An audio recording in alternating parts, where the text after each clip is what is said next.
¿Es posible contar historias tristes o historias trágicas? Historias que nos vinculan con las desavenencias del día a día, de nuestra sociedad, de nuestra individualidad, y aún así mantener cierta sonrisa. O en tal caso, ¿es posible decir las cosas, dibujar las cosas amablemente y aún así morder la cola de la serpiente? Lucía Martínez Mayer tiene apenas 23 años y ya 2 libros publicados que van por ese lado. El fin del mundo, las ausencias, ciertas tristezas y todas a partir de un universo de acuarela.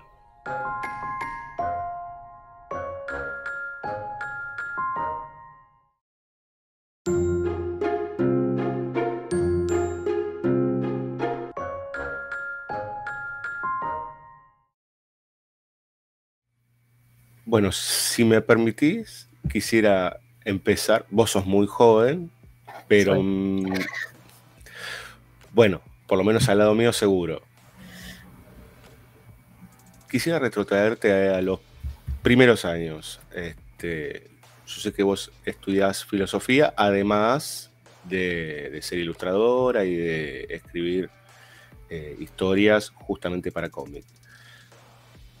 Te puedo llevar a los primeros años, a la infancia, y si me contás si tenía algún rol particular el dibujo o la pintura en sí mismos, no sé si para comunicarte o para llevar algún tipo de idea al papel. Sí, bueno, hay algo que dicen que a mí me gusta, que es como que uno no es que empieza a dibujar en un momento, sino que hay algunos que nunca dejamos de dibujar, ¿no? Y Claro. siento que un poco me pasa eso. Yo siempre dibujé, siempre es algo que hice. Tengo carpetas así con dibujos de cuando era chica, un montón. Y sí, como que en la infancia empecé a explorar diferentes formas de dibujo y demás. Yo tenía un abuelo que pintaba en acuarelas, y él fue un poco el que me introdujo en ese mundillo, y yo hacía todo un poco por diversión, ¿no? Como nunca me imaginé que esto podía ser en algún punto de mi vida algo parecido a un trabajo, y era todo más bien como un acto lúdico, un momento de entretenerse y ponerse a pensar, a dibujar y contar cosas que capaz, un momento de esparcimiento, ¿no? De diversión, que un poco sigue siendo hasta el día de hoy. Dijiste 2 palabras ahí súper interesantes, que es lo lúdico y el trabajo, digamos, ¿no? ¿Es posible trabajar divirtiéndose? Es difícil. Siento que llega un momento que sí, que es verdad que dibujo, digamos, trabajar haciendo dibujos es algo que me gusta mucho, y cada vez que tengo la oportunidad es algo que disfruto. Pero sí pasa que, como en cualquier actividad que uno hace mucho, llega un momento en que la cabeza se quema, ¿no? Me ha pasado de tener que trabajar en proyectos muy largos, capaz, o largos para lo que yo estoy acostumbrada, que tiene que ver con las novelas gráficas y demás. Es un tipo de trabajo constante de varios años, y de pronto ya llega un momento en que decís, otra vez me tengo que estar sentando con otra página, y capaz ya no se disfruta tanto. Pero en comparación con cualquier otra actividad que uno se imagina haciendo, la verdad que sí, que el dibujo por suerte sigue siendo algo que disfruto, incluso cuando no lo disfruto tanto. En ese sentido, al margen de tus acuarelas y tus trabajos y las historias que estuviste narrando, en el tiempo libre o en el esparcimiento, ¿tenés tu cuadernito de dibujo o lo corremos? Yo no soy tanto de tener cuadernos, es algo que en algún momento intenté. Sí tengo como algún cuaderno más pensado para dibujos que no son tan elaborados, cuadernos para algo, las cosas que no son acuarelas. Capaz tenía un cuadernito donde hacía cosas con tintas, más tipo chistes, más relajado, pero no es algo que yo me lleve, por ejemplo, a un café a dibujar. Pasa muy de vez en cuando, generalmente sí. En mis momentos de salir a otra parte no estoy así todo el tiempo dibujando, ¿viste? Como los que se ven que dibujan en el subte, que dibujan en los cafés. Más de sentarme y dibujar cuando tengo el momento. el vínculo con el exterior, digo, con el dibujo, no es tan frecuente, digamos, ¿no? Te encerrás en tu estudio a dibujar o en tu habitación, donde sea, pero en el exterior es más difícil. Sí, es como que no tengo la costumbre, encima me gusta pintar con acuarela, a veces lo hago, pero es como muy de vez en cuando. Sí, lo que hago bastante es cuando salgo, soy muy de sacar fotos, como que veo algo y digo, esto lo tengo que dibujar y le saco una foto y en el futuro eso va a ser un dibujo, pero en el momento capaz no me pongo a bocetar ahí in situ, sino que digo, me guardo la imagen para hacerlo después, para hacerlo en un ambiente más controlado y tranquilo. Claro. Pero sí estoy como atenta a esas imágenes que van apareciendo en el afuera. Te llevo de vuelta para atrás. ¿Hubo algún momento en que dijiste, bueno, esto está bueno, algo me está pasando con el dibujo, con la pintura, tengo que, no sé, hacer un aprendizaje más académico, por decir que puede ser taller o puede ser en cualquier escuela? ¿Qué hiciste? Si es que sucedió. Sí, sí, sucedió más o menos cuando yo tenía 16 aproximadamente, 16, 17, como que empecé a ver que me gustaba bastante y que quería aprender, como me interesaba sobre todo lo que tenía que ver con ilustración, con los libros infantiles, con ese mundo y dije, bueno, tengo que aprender a dibujar. Y me anoté primero en un taller de dibujo y ahí me tuvieron como 3 horas copiando un esqueleto y dije, no, esto no, esto no es para mí. Y entonces entré a buscar como cosas más específicas relacionadas a la ilustración y encontré un taller que se llama El Gato Verde de Mariano Díaz Prieto y ahí estuve un montón de años, como 4 años, así, y empezando el camino de ver eso, cómo contar cosas con imágenes, que es lo que a mí me interesaba hacer. Y ahí tuve la posibilidad de ir experimentando y de hacer un montón de dibujo, que para un poco es la manera de aprender, ¿no? Dibujar se aprende dibujando y si uno no dibuja no aprende, así que eso estuvo bueno.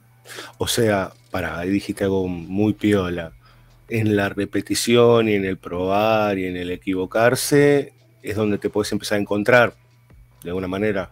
Sí, sí, incluso como pensarlo como si fuera, viste, un deporte, viste, si no lo haces, que de pronto te volvés cada vez peor y que en el momento en el que estás todo el tiempo haciéndolo, entras en ritmo. A mí me pasa un poco eso todavía hoy, ¿no? Que si hay varias semanas que capaz no estoy dibujando tanto, que te oxidás, y es cuestión de volver a eso y bueno, tener la práctica constante de ir tantos años al taller y estar tanto tiempo dibujando por semana, como que me dio el impulso y la herramienta para mejorar, lo que siento yo.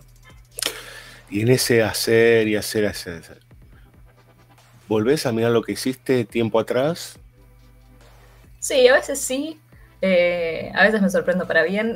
A veces digo, ¿cómo hice esto? ¿Qué paciencia que tenía? Capaz de más chica o en pandemia, ponerle que dibujé un montón. Digo, claro, yo le dediqué un montón de horas a esto y ahora no sabría qué hacer. Como no tengo ese tiempo, no tengo esa energía. Pero también me divierte lo de ver como el proceso y ver cómo el dibujo cambia, cómo uno empieza a ver, notar cosas que antes no notaba. Hay cosas que indefectiblemente mejoran, ¿no? Ya sea el dibujo, ya sea la manera de contar las cosas.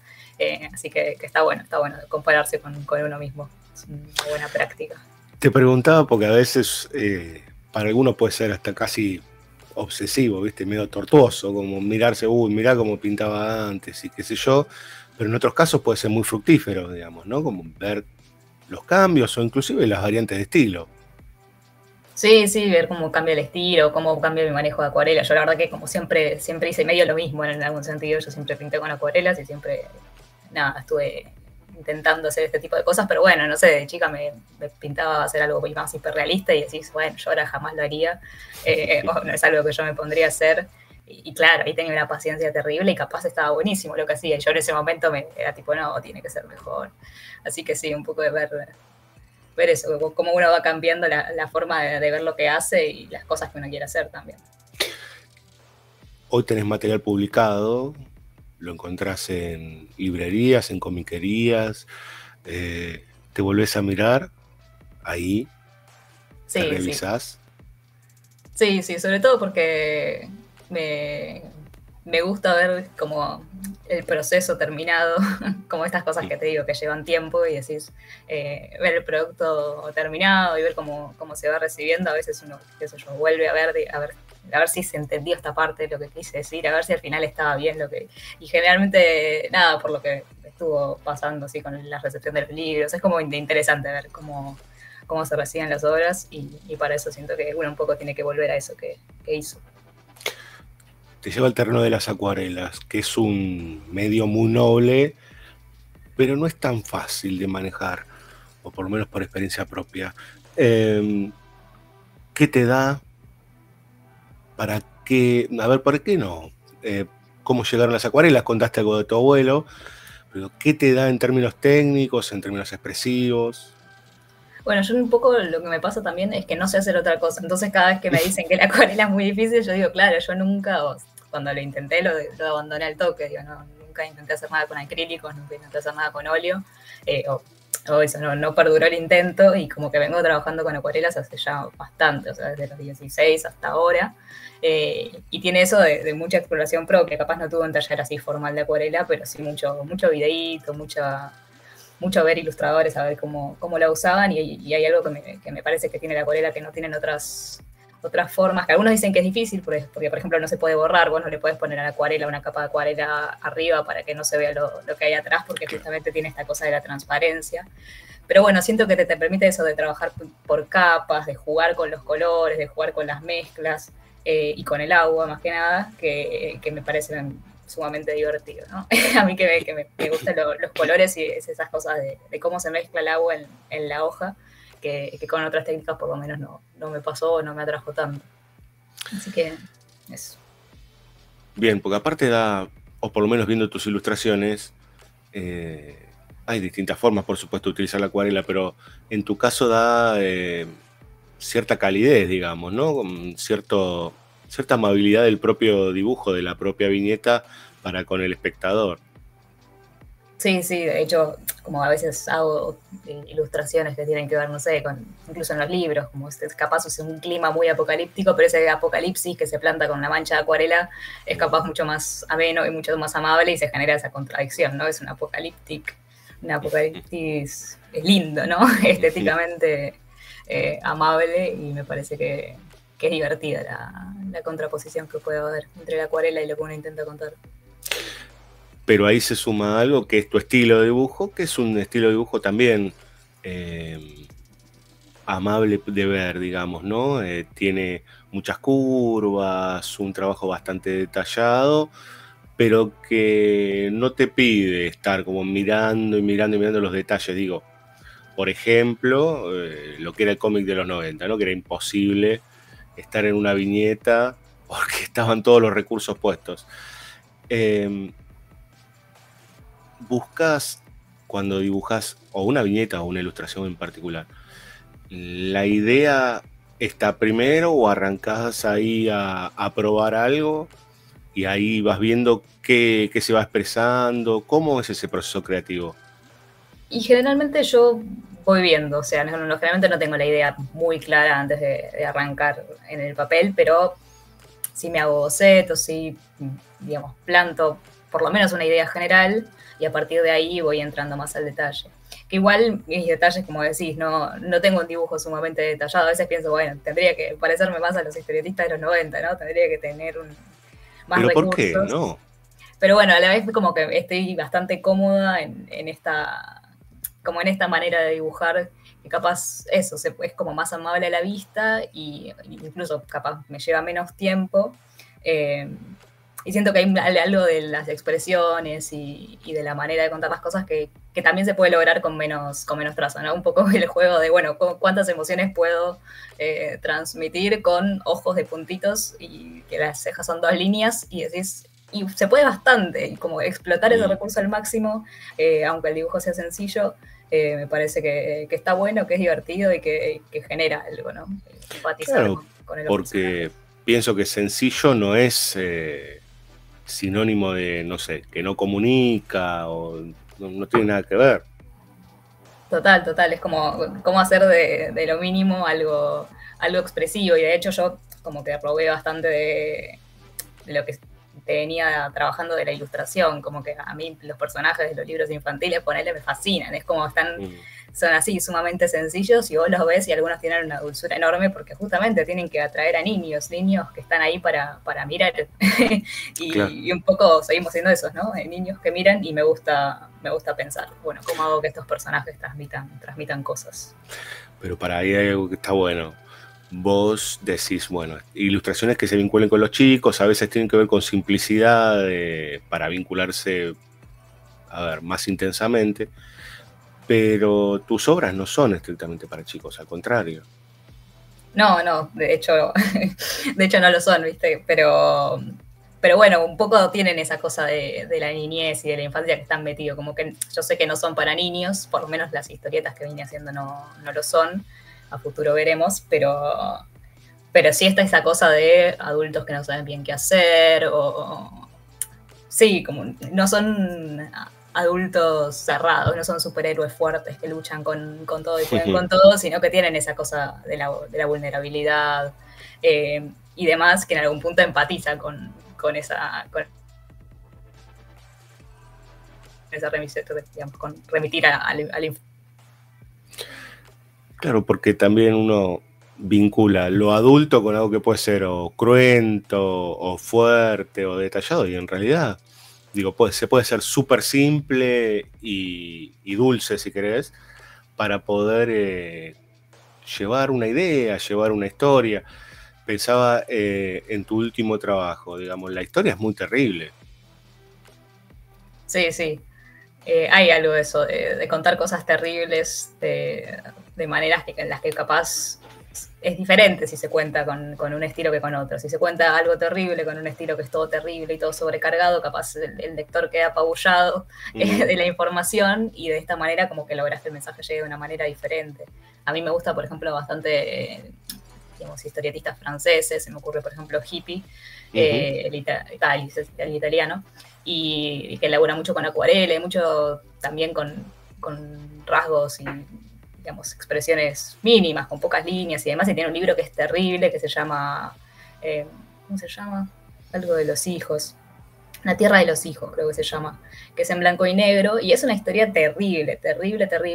Y claro, el dibujo es sencillo y te va llevando por escenas cada vez más terribles, pero con un dibujo que en algún punto los personajes también, como que son lindos, tienen, digamos, ojos así a veces de puntitos, a veces te sonríen tiernamente, y el contexto en el que todo sucede es como un fin del mundo, apocalipsis, muy horrendo, muy terrible, y uno se deja llevar, y siento que la historia pega mucho más que si uno ya estuviera ahí inmerso en lo terrible de la historia por el dibujo. Ese lugar apesadumbrado, o el lugar del fin del mundo, ¿es fruto de la estudiante de filosofía, o es algo que tiene que ver con las preocupaciones naturales que tenemos todos, y más en esta época? Que es difícil, un poco y un poco. Un poco tiene que ver con que estas historias muchas las empecé a trabajar en pandemia, donde bueno, claro, todo parecía bastante apocalíptico, sí. Y de hecho alguna vez dije, es como un apocalipsis aburrido, ¿no? Sí. Que nos toca vivir, era estar encerrados porque algo podía pasar y porque está todo mal, pero no hay solución, y bueno, le queda estar así, y nos tocó el apocalipsis más aburrido de todos, ¿no? No hay que luchar contra ningún zombie, hay que tratar de no morirse de la angustia un ratito y sobrevivir estos meses. Y bueno, un poco por ahí, un poco por la filosofía y un poco por mis preocupaciones que tienen que ver con el futuro, que tienen que ver con el cambio climático. Por eso, digamos, aparecen siempre apocalipsis, pero relacionados a lo que tiene que ver con el clima. Son situaciones que uno dice, es un apocalipsis, y a su vez es el día a día de un montón de gente en un montón de partes del mundo que capaz nosotros no transitamos. Todo lo que tiene que ver con la sequía, el acceso al agua, todo lo que tiene que ver con la contaminación. Decís, esto es un apocalipsis para mí, que estoy acá sentada dibujándolo, pero bien puede ser algo que no es para nada lejano ni ajeno a un montón de personas. Entonces, como ese tipo de preocupaciones siempre están bastante presentes, y me interesaba trabajarlas desde la historieta, qué podía yo contar a partir de eso. ¿Te puedo llevar de vuelta a la técnica? Digo, cada uno tiene sus formas, por supuesto, pero hay distintas formas de abordaje cuando vos trabajás una ilustración per se, sola, que cuando, sobre todo porque vi algunas publicaciones tuyas en las redes de cómo trabajás, cuando abordás una página, digamos, ¿no? Donde obviamente implica narrativa, pero digo, en cuanto a la planificación o inclusive en cómo trabajás, en qué soporte trabajás y demás. Sí, el soporte suele ser el mismo.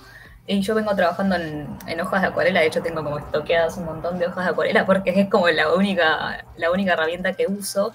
Pero sí la manera de encararlas tal vez es distinto, sobre todo por el tiempo que llevan cada una. Yo a la página de historieta no le puedo meter a cada viñeta el detalle que me gustaría meterle, digamos, como le meto a las ilustraciones, porque estaría días y dejaría de ser algo posible y rentable.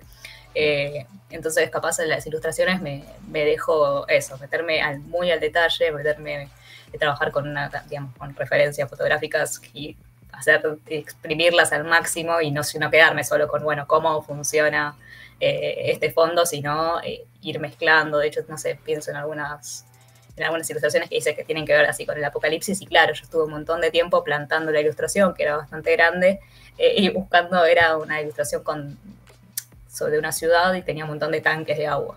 Y yo, por ejemplo, me puse a buscar, claro, un montón de tanques de agua y buscar diferentes tanques de agua y diferentes tipos. Y digo, bueno, este nivel de obsesión yo a veces, digamos, lo puedo tener y a veces no. Porque si vos estás en cada viñeta diciendo, no, bueno, este tanque de agua, ¿cómo va a ser? Vas a ser un poco absurdo. Pero bueno, en la ilustración suma un montón fijarse, bueno, pero ¿qué son las cosas que incluimos? Porque no es lo mismo hacer algo genérico que buscar una referencia a una época específica, a un lugar específico. Incluirlo y como que pasa a tener algo mucho más personal, que si uno dice, bueno, a mí se me ocurrió esta idea y la pinto como si fuera una idea general, ¿no? Siento que la especificidad suma y eso lleva tiempo. En el proceso de trabajo, ponele que te equivocás, no sé, digo una pavada, pero salpica un poco de acuarela roja sobre una de las viñetas, sobre la página. ¿Lo aprovechás, lo corregís o empezás de vuelta? Empezar de vuelta generalmente no, y lo que por esto que te digo de que ya es demasiado tiempo invertido, pero sí lo suelo corregir. Yo trabajo bastante las cosas después en Photoshop, o sea, mis originales son en acuarela, y generalmente son bastante prolijos, pero bueno, las imperfecciones o incluso colores que no me cierran o cosas que capaz en la acuarela me quedan medio lavadas, porque no sé, está poco pigmentado justo el color que quería usar, y ahí paso a retocar las cosas en Photoshop y como que me parece que es un trabajo que se complementa muy bien. No me parece que estoy así traicionando la técnica, sino que a veces como, bueno, si empiezo a retocar estas cosas y uso el tampón de clorar para limpiar la mancha roja sobre la acuarela, nada, es una manera de primero de ahorrar tiempo y segundo de hacer que el dibujo quede como yo quería que quede en un origen. Claro, sobre todo pienso, estamos en una época, digo, ya la discusión entre digital y analógico está medio oprimida. Está la discusión más bien con las inteligencias artificiales, ¿no? Digo, pero vos ya de por sí, digo, y más, bueno, sos ilustradora, por lo tanto, el adquirir la herramienta digital es parte. Sí, totalmente, como que es algo a lo que no solamente hay que tenerle asco, sino que hay que saber usarlo. Yo tengo una pequeña tableta gráfica que como todavía no para dibujar en Photoshop no me sirve, pero es para hacer todo lo que tiene que ver con retoques, con mejoras e incluso con pintar cosas, tipo, capaz hago dibujos en digital. Empecé una vez una historieta que todavía no terminé, pero que era pintada en digital y capaz hacía el dibujo en lápiz, y bueno, después lo escaneaba y tocaba pintarlo en Photoshop, y siento que está bueno, que son herramientas que me sirven para explorar otro tipo de cosas, para tener una libertad mucho más grande, probar colores, por ejemplo, que capaz en la acuarela uno hace probitas chiquititas y bueno, después elige uno y se manda, y capaz con el digital podés estar jugando un rato largo y ver cuál resulta mejor, y está bueno también hacer pruebas en digital para después pintar en acuarela. Yo es un recurso que uso bastante, sobre todo para trabajar las imágenes escaneadas, pero también para todo lo que tiene que ver con probar paletas. Me parece que está bueno incorporarlo y además es necesario a estas alturas. Bien. Pensaba, digo, hay un proceso ahí del analógico al digital, pero hay un proceso más, que es cuando terminaste el libro y cuando está impreso. ¿Qué pasa ahí? Digo, porque ahí estás vos. Y puede pasar cualquier cosa, digo, porque la impresión, más allá de una cantidad de controles, hay diferencias. Total, ¿Qué pasa ahí? Es un momento de tensión. El de imprimir siempre lo viví con muchísima ansiedad. Y bueno, y el año pasado tuve la oportunidad de ir a la imprenta para el libro de Hotel. Y la verdad que fue una experiencia hermosa, la verdad, porque ver cómo funciona, digamos, cómo es que se pasa el papel es algo muy loco de ver. Y uno, claro, prepara los archivos y sabe que en el medio puede pasar literalmente cualquier cosa. Uno dice, bueno, este color capaz desaparece, esto está clarito, va a salir blanco, yo no sé. Pero dentro de todo, digamos, las cosas salieron bastante como las planeábamos. Pero sí, es como un momento de mucha tensión, porque además para mí los colores son muy importantes en las historias que quiero contar, y digo, bueno, esto se llega a correr, esto se llega a mover, y no es lo mismo. Uh-huh. Pero y además la acuarela, siempre te dicen, la acuarela es re difícil de imprimir, es de las técnicas más difíciles, y un poco tienen razón, porque deben tenerla. Pero bueno, siento que eso de trabajar bien los escaneados y demás logra que salga un buen resultado. Y nada, me gusta igual verlo impreso, porque siento que es como haber logrado algo, ¿no? Como que si esto solamente termina en mi escritorio, en una carpeta de dibujos, aunque el color sea el que quiero, pero no lo lee nadie, no tiene nada de sentido. Pero ver que esté impreso significa que hay gente que está leyendo eso, o que lo va a leer, o que lo va a poder acceder a eso. Como que la impresión tiene esa cosa más democrática, de bueno, esto va a llegar a todos y el original está acá todavía y va a quedar acá. Claro. Dijiste algo ahí que me llamó la atención, que es, bueno, esto puede quedar guardado en un cajón, que lo hice para mí, pero no tiene sentido. ¿Qué vínculo tenés con el lector o con el espectador? Vínculo cuando me refiero a, bueno, esto lo va a ver alguien, lo va a leer alguien me va a ver. No te estás exponiendo, o lo pensás, no lo pensás, qué sé yo. Sí, generalmente lo pienso, y esas cosas que uno dice, bueno, esto es demasiado íntimo, no lo muestro. Yo la verdad que empecé a ilustrar y empecé a subir cosas a Instagram casi en paralelo. Para mí lo de mostrar lo que uno hace me sirvió mucho como para sentir eso, que lo que hago es para que otros lo miren y lo vean y compartirlo, y que quedarme cosas así en general no me parece que tiene mucho sentido, sobre todo en lo que tiene que ver con las historias, ¿no? Con los libros, digamos. Una historia que yo hago para mí es casi un absurdo.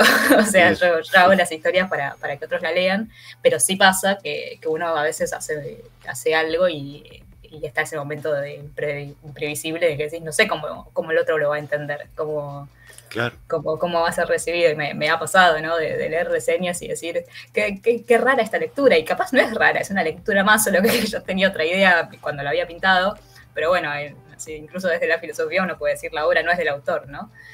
A mí no, ya cuando una obra sale al mundo, no es que yo pueda controlar cómo esos significados se van a ir moviendo, sino que hay algo de lo imprevisible, que también está lindo, porque significa que nada, que está siendo recibido por otros, y me parece que es un buen momento de intercambio y de ver que de todo lo que hice impacta en qué lugares y en qué lectores y en qué momentos.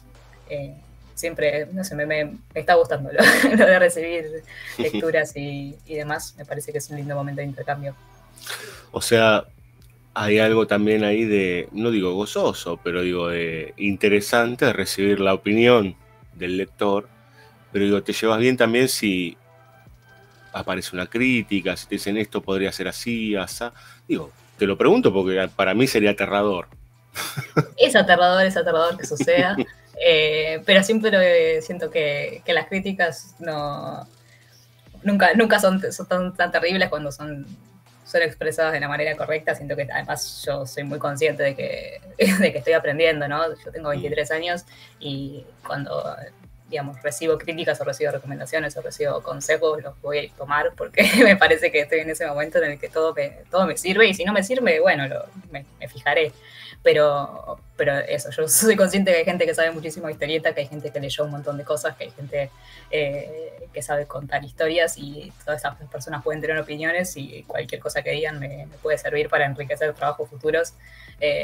Así que trato de verlo de ese lado, ¿no? Como desde la humildad de saber que estoy en un momento de aprender y nada, y incorporar la mayor cantidad de recursos posibles, ¿no? Para que las próximas historias sean cada vez mejores o por lo menos cada vez más interesantes.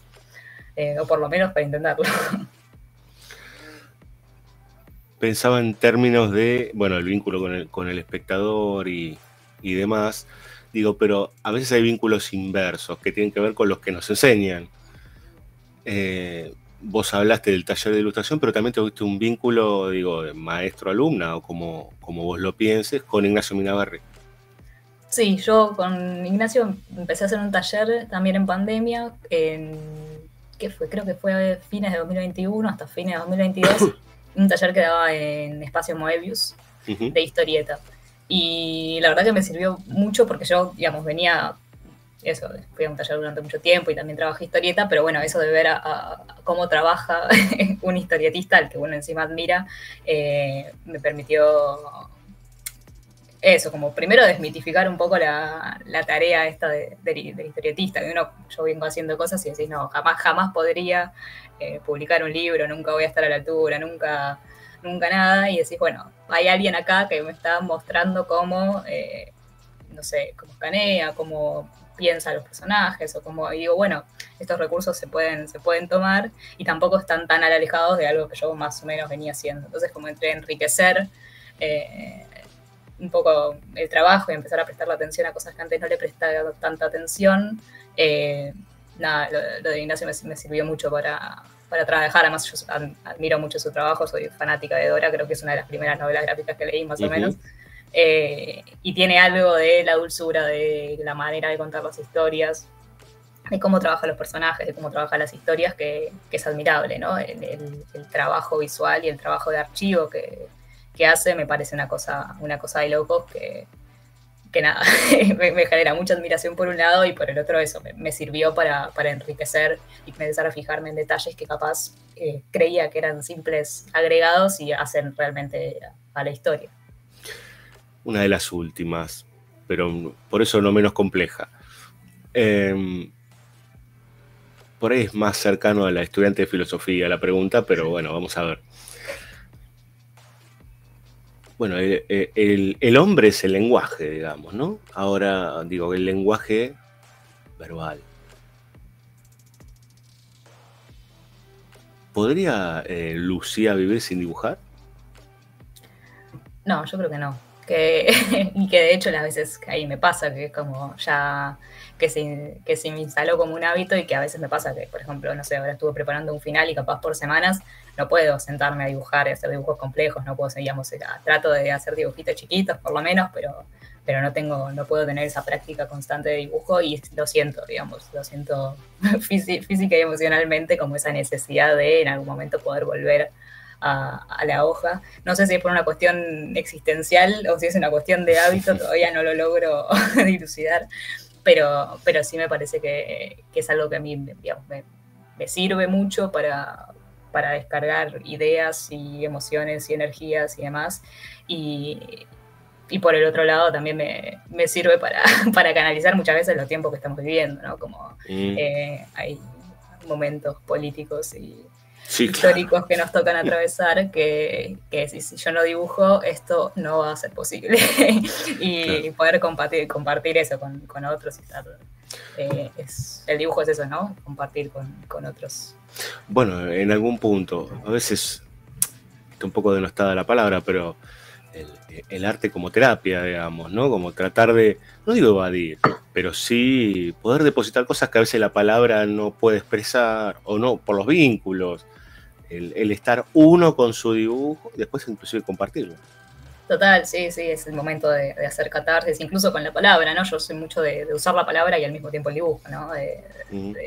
Capaz viene más de la historieta y tengo así algunas cosas que voy subiendo a Instagram que capaz son eso, ¿no? Mezclar noticias terribles con dibujitos y tratar de hacerlo mejor con eso para sobrellevarlo y compartirlo, porque sé que somos un montón los que estamos pasando por esto y que tampoco tiene sentido angustiarse solo, así que el dibujo es un poco de eso, el modo de compartir angustias y el modo de compartir historias, y siento que está bueno. Ahora sí, prometo la última. Hago silencio porque estoy pensando. el dibujar o el pintar, digo, vos viste que está esa discusión, qué dibujo, qué pintura, eso no importa, sino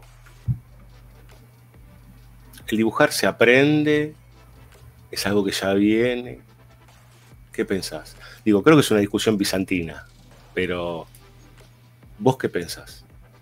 Y yo creo que iría más por el lado de lo que te comentaba antes, ¿no? Como que el dibujar es una práctica, que algunos capaz tienen una mayor facilidad que otros, en el sentido de como con los deportes, como hago la analogía, capaz correr es algo que a algunos les cuesta más y les cuesta menos, pero si uno se pone y entrena, lo va a hacer bien y siento que el dibujo es un poco eso. Yo siento que dibujar se aprende dibujando, que hay que dibujar. Si te gusta dibujar, tenés que dibujar. Y que esta cosa que incluso invita mucho las redes sociales, de estar comparándose todo el tiempo con otros, hay que tratar de evitarlo porque...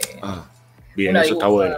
Sí, como que uno tiene que... A mí también me cuesta a veces, pero bueno, es como algo que uno tiene que superar. Es como uno tiene que dibujar para uno mismo, en el sentido de tratar de hacer lo que uno quiere hacer. Y en ese sentido cualquiera puede dibujar, puede con cualquier estilo, y hay cosas que tienen estilos sencillos y son maravillosas y logran contar lo que quieren contar, y hay que explotar ese recurso, hay que explotar dibujar, no me acuerdo de quién decía, pero es que como mover el lápiz sobre la hoja, y cualquiera puede mover un lápiz sobre la hoja, y claro, no hay que dejar de hacerlo. Así que eso. Me dejaste lugar para otra pregunta. Digo, en ese sentido, perdón, pero no, en ese sentido pensaba que, bueno, por lo menos en Occidente, ¿no? Hay un momento en donde dejamos de dibujar, digo, el grueso de la población, sobre todo porque accedemos a distintas capas del lenguaje en donde se nos corre inclusive el lugar artístico. Después viene la academia y todo ese tipo de cosas, pero ¿no crees que debería ser más incentivado? En general, digo, porque es un lugar, como decías vos, de descarga, de vínculo con los demás, otra forma de lenguaje. Sí, totalmente. Además de que es muy divertido. Pero no, claro. Pero sí, como que hay algo de la infantilización, de creer que si uno sigue dibujando, si uno sigue haciendo cómics, cuando uno te dice, no, vos que haces, sos historietista, y como que es medio raro, es como sí. que te quedaste, sí. O incluso la gente que lee cómics, que está siempre puesto medio que en las librerías está así historietas y al lado hay libros infantiles. A mí me parece maravilloso porque son las dos cosas que me encantan, claro. Pero en algún punto es eso, es de subestimar a veces, ¿no? a las novelas gráficas, y me parece que es un género narrativo en sí mismo que logra transmitir un montón de cosas, y que de Maus para acá queda muy claro que está en su propio derecho para contar todas las historias que quieran contar, y que eso, que logra tener un impacto que capaz otras maneras de narrar no lo tienen. Así que me parece que sí, tendría que ser incentivado, tendría que ser valorado, y en ese sentido, por ejemplo, que en el Fondo Nacional de las Artes haya incorporado en el concurso de letras a la novela gráfica, me parece un gran avance, como poner a la novela gráfica en el lugar donde tiene que estar, ¿no? En el lugar donde se cuentan historias. Sí, sobre todo porque acá yo no puedo decir que somos una industria, pero somos una base cultural enorme y con mucha historia. Totalmente, sí. Así que eso, que en estos momentos de tanta destrucción también es un pilar a defender, ¿no? No dejar menospreciar las artes, todas las artes, desde el cine hasta la novela gráfica, porque hacen a la cultura nacional, y habría que fomentarla a nivel incluso federal. Gracias, Lucía. No, a vos.